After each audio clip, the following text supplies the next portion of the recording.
사람이 행복하다라는 말 누가 했냐고요? 지금 제가 했잖아요. 자, 어쨌거나 저쨌거나 1926년도 우리나라 최초의 대중가수로 나왔던 노래 사해찬미. 윤심덕은 왜 김우중과 함께 일본 현해탄 그 앞바다 이놈의 새끼도 아니고 저놈의 새끼도 아니고 신놈의 새끼에 빠졌는가? 왜 동반 자살을 했었던가? 아, 자살을 거꾸로 하면 살자인데 무슨 애달픈 사랑의 스토리가 있었겠지. 오늘 여기에서 그 스토리를 파헤쳐 보고자 합니다. 제가 윤심덕 하면 여러분들은 미스테리라고 외쳐주세요. 네. 윤심덕의 미스테리! 카더라 뉴스. 여러분 안녕하십니까? 카더라 뉴스 서인석입니다. 카더라 뉴스 장수혜입니다. 네. 어떤 소식인가요? 네. 대한민국 최초의 가수인 윤심덕이 현해탄에서 자살한 게 아니고 이태리에서 살고 있다 하여 큰 충격을 주고 있습니다. 아, 그게 무슨 말인가요? 이태리에서 살고 있다. 윤심덕이 살아있다고요? 네. 살아있다. 아니 그 현해탄에서 이태리까지 어떻게 살아서 나갔을까요? 아마도 헤엄쳐서 갔겠지요? 윤심덕이 조련입니까? 물개도 안 돼요. 아이고 정말 아유. 참. 아니면 말고요. 자, 살아있다는 소문의 발단은 뭡니까? 네, 사건의 발단은 그렇습니다. 이태리 어느 작은 마을에서 윤심덕과 김우진을 봤다는 증언들이 나오고 있는 데서 시작됩니다. 윤심덕과 김우진을 봤다. 그래서 저희가 그 사실관계를 파악하기 위해서 이태리까지 한심의 리포터를 급파했습니다. 이태리에 나가 있는 한심의 리포터. 네, 네, 한심의 리포터. 어떻게 된 사연인가요? 네, 이태리의 작은 마을에서 윤심덕과 김우진이 아주 작은 악기점을 하고 있다는 제보가 들어와 있어서 이곳에 나와 있습니다. 아, 그렇군요. 그러면 그 흔적을 찾았습니까? 네, 지금 물어보려고 했는데요. 세일 중이라 바쁘답니다. 아, 그 윤심덕 씨와 김우진이 하는 그 이태리 악기점에서요? 아니요, 가구점에서요. 가구점이요? 아니, 악기점을 하는 게 아니라 가구점을 하는 모양입니다. 예, 이태리 가구점입니다. 아, 이태리 가구점. 오, 그렇군요. 근데 어디 이태리 가구점이에요? 네, 이태리요. 가구점이요. 우리 동네 가구점이요. 아, 그러니까 그 이태리 나라 이태리가 아니고 이태리에 있는 동네 가구점이다 이 말이죠. 네. 좋습니다. 네. 근데 거기를 왜 갔나요? 세일한다고 해서요. 세일한다고? 네. 그 조사하러 간 게 아니라 가구 사러 갔군요. 아, 조사도 했는데요. 거기서 밝혀낸 게 뭡니까? 아, 이곳의 가구는요, 전부 다 중국산이라는 걸 밝혀냈습니다. 아이고 정말 아주 큰일 하셨습니다 정말. 뭘요? 뭐? 한심의 리포터. 네. 집에 가서 발 닦고 주무세요. 자, 카더라 뉴스 추억의 광고 듣고 마치겠습니다. 추억의 광고.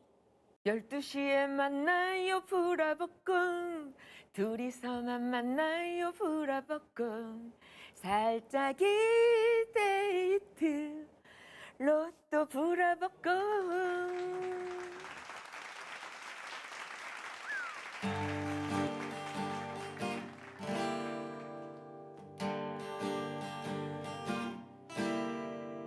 광막한 광야를 달리는 인생아 너는 무엇을 찾으려 왔느냐 이래도 한 세상 저래도 한평생 돈도 명예도 사랑도 다 싫다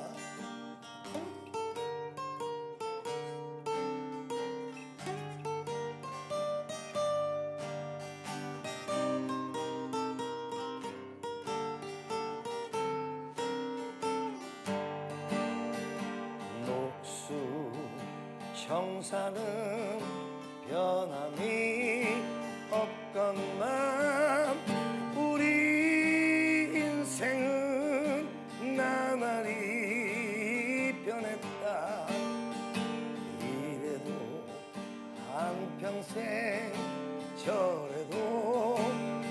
평생 돈도 명예도 사랑도 다시 다 돈도 명예도 사랑도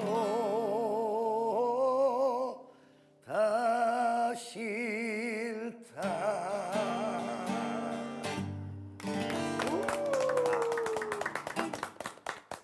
그 시절 음악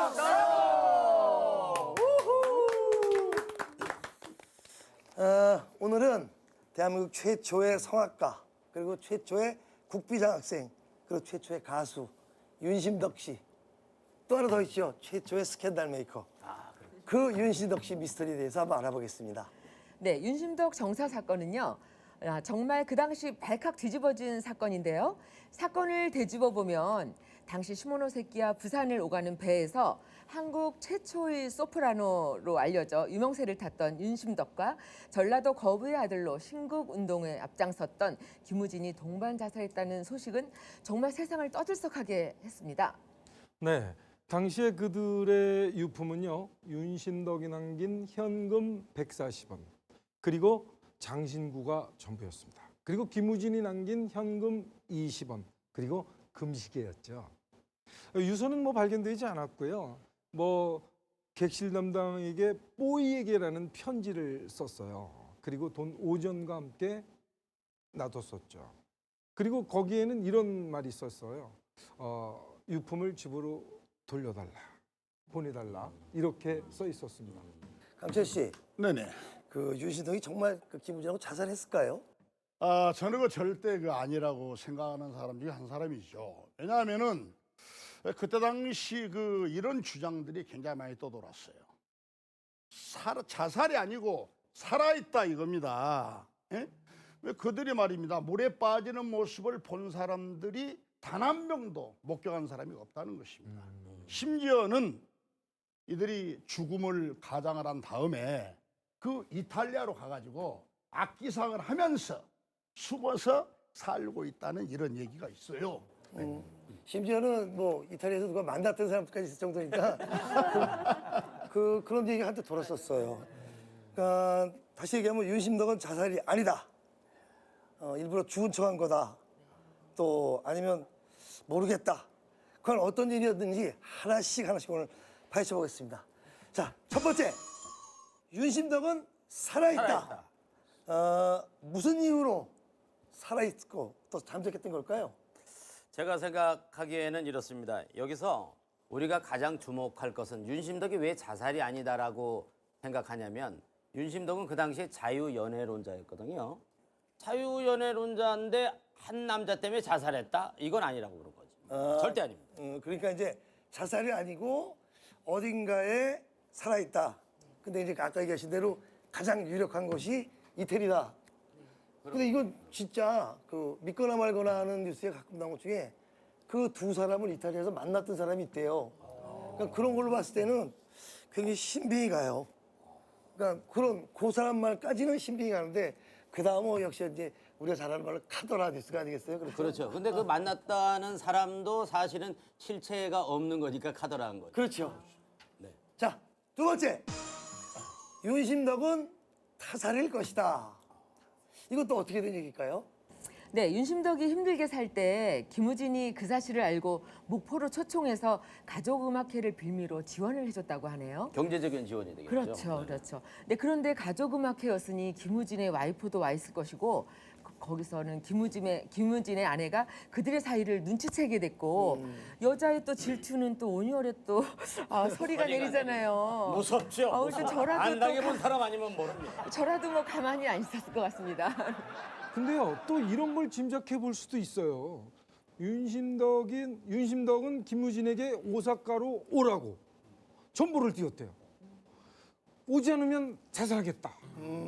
이런 글이었어요. 근데 도쿄에서 전보를 받은 김우진은 부랴부랴 윤심덕을 찾아왔고 윤심덕은 김우진을 시모노세키에서 부산으로 가는 배에 올랐어요. 그리고는 풍덩.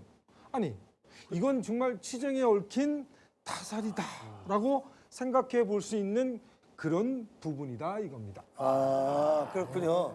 그러니까 결론은 유심덕은 자살이 아니다. 그리고 살아있다. 아, 또 죽었다면 선택한 게 아니라 타살해서 당한 거다. 그렇죠. 이게 전부가 양쪽 얘기 다 일리는 있어요, 사실은. 네네. 살아있다, 자살이 아니다, 생존해 있다, 아니다, 타살이다, 다 일리는 있습니다. 이게 카더라. 예. 하더라죠. 또 하나는 그 카더라 중에 하나가 윤심덕이 글재주가 없대요. 그래서 요즘 그 저작권 얘기 많이 나오는 것처럼 이 가사를 윤심덕이 썼다 안 썼다 얘기했는데 사실은 이게 김우진이 써준 게 아니냐 그런 얘기가 있어요. 그럴 만도 하죠. 그래갖고 그냥 뭐 그 당시에는 저작권 이름 별로 정할 테니까 더 사랑하는 여자니까 그냥 윤심덕 당신이 쓴 걸로 해 이렇게 쓴 게 아니냐 이런 얘기가 있어요. 그렇죠. 아니 뭐 그 당시뿐만 아니라 요새도 뭐 여자 사랑하면 그냥 뭐 유명하신 뭐 예를 들어서 작사가 김병월 씨라면 그냥 내가 하나 딱 쏠 때 아이고 저는 당신이 저 작사 등록을 해갖고 그렇게 하시오 이럴 수도 있는 거지 뭐 그렇죠. 뭐 그럴 수도 있는 거예요. 뭐 그런 말씀도 맞는 얘기죠. 그런데 그때 당시 그 김우준 씨는 그 굉장히 그 당대 그 작사가로서 인기가 대단했었어요. 유명한 작가였었죠. 그 한때는 그 자기가 글을 쓰는 걸로 하고 그리고 당신이 썼다고 얘기를 해라. 이 정도면은 남자라면 뭐 능히 가능할 수 있는 일 아닐까요? 아니면 윤심덕 씨가 내가 쓴 걸로 한다고 우기지 않았을까? 그럴 수도 있고요. 예. 그럴 수도 있죠. 김우진 씨가 뭐 작사만 한 게 아니라 그 시도 썼었고 글도 썼었고 또 연극 대본도 썼었고 신음동에 앞장섰던 분이라 아무튼 뭐 글재주는 뭐 당대에서 정말 손가락 안에 꼽을 분이었으니까 그럴 수도 아까운 있다고 분인데 생각합니다. 그런 네. 분이 여자 때문에 사랑 때문에 자 또 하나 윤심덕은 음치였다라는 말이 있어요. 서양 씨가 대답을 하겠습니다. 네. 아, 윤신덕 씨 레코드 목소리를 들으면 소프라노를 전공한 사람치고는 그렇죠. 거의 그 할머니 찬송가 수준 아, 하시는 그거 이런 거 있어요. 그러니까 네. 뭐 우리 어릴 때 이 풍진 세상을 이게 아니라 만났으 거꾸로 넘어가는 거. 그리고 이거죠. 예. 그 당시 레코드 그 녹음 기술이 안 좋았는지 모르지만 그 음악을 들으면요 그 전문용어로 피치라 그러거든요. 음이 약간 모자라요. 그리고 거꾸로 넘어가는 거나 이런 거 봤을 때 모르죠. 그 당시에 소프라노 창법이 어땠는지 모르지만 그거에 비하면 그 당시가 아니라 지금 상태로 봤을 때는 소프라노 가수라기보다는 아까 말씀한 대로 거의 찬송가처럼 그걸 넘어갔을 때 요즘 기준으로 볼 때는 음치라고 저도 생각이 들 때가 있어요. 사실. 아 왜 이런 말이 있잖아요. 왜 저 찬송가를 이제 만약에 이제 부른다고 치면 이제 조용필의 한오백년 같은 경우는 한마는 이 세상 냉정한 이마 이건데 그 할머니 스타일인 이거죠. 한마는 이 세상 야속한 이런 거라고 볼 수가 있는 거죠. 자, 그러면은 제가 결론 한번 내보면 형사 콜럼버 씨를 모셔갖고 결론 한번 내보도록 하겠습니다. 이번 이 사건은 사실 그렇습니다. 윤심덕과 김우진 둘 다 투실한 것은 아무도 보지를 않았습니다. 그러니까 이것은 타살이다 아니다 얘기할 수도 있고 그리고 타살이다 아니다 얘기할 수도 없고 이거는 그냥 실종만이 팩트인 거죠. 그냥 사라지고 지체도 없었고 다만 유서만 남기고 그냥 돈 몇 푼 하고 그 얘기 줄 편집밖에 없었으니까 이거는 아마도 이거 저 이태리 한번 가봐야 되겠습니다. 자, 오늘은 윤심덕 그 정사 사건에 대해서 아주 미스테리한 부분을 저희가 참 조금 풍자해서 카더라 뉴스로 보내드렸습니다. 오늘 즐거운 날이었습니다. 자, 그러면 이번에는 윤심덕이 최초의 여자 가수였고 대중가수였다면 그 당시 바로 일어났던 최규엽님의 노래 중에 희망가라는 노래가 있거든요. 희망가 있죠. 그 노래 마지막으로 한번 같이 불러볼까요? 네, 좋습니다. 네. 이쁜 세상을 만났으 너의 희망이 무엇이냐 우리와 영화를 누렸으면 희망이 쏟할까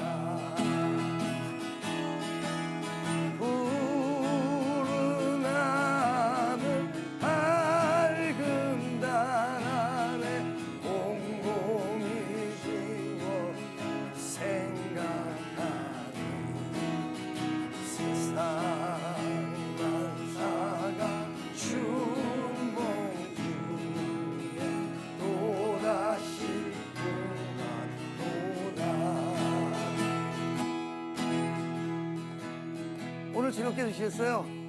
네, 즐거웠습니다. 오늘 행복하시고요. 희망을 마지막으로 다음 주에 뵙겠습니다. 감사합니다. 감사합니다. 그 시절 음악사랑 문을 닫겠습니다.